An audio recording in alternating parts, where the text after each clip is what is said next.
Hello साथीहरू सम्पूर्णलाई good afternoon and नमस्ते सबैजनालाई। आज चाहिँ म धरानको आराधरान भन्ने ठाउँमा घुम्न आएको छु। म तपाईँहरूलाई यहाँ के छ भनेर चाहिँ सबैलाई देखाउने छु। यहाँ चाहिँ पानी खाने ठाउँ छ, चिन्डोमा होला।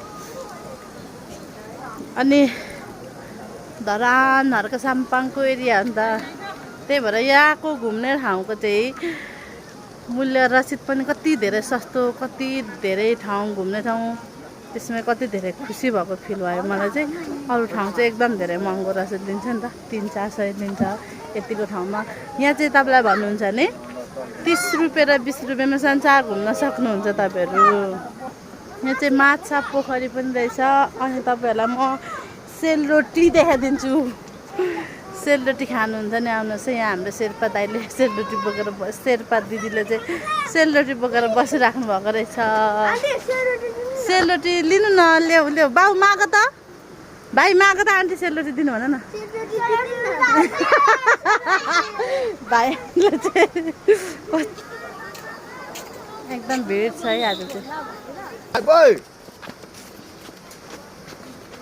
यो चाहिँ हाम्रो बुढी बच्चाहरू सुत्ती खाँदै हुन्छ। पछि सुत्ती देखाइदिनु।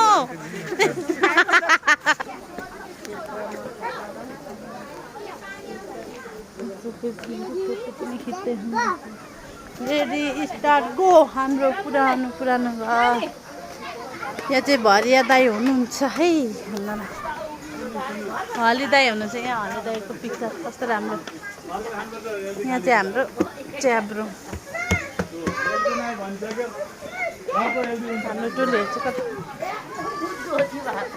भन्दै फेरि पनि आउँदै गर्नु होला तपाईँहरूको यहाँ त शुभ रहोस् भन्दै म चाहिँ गेटदेखि निस्किँदैछु र मेरो भ्लग पनि एन्ड गर्न चाहन्छु।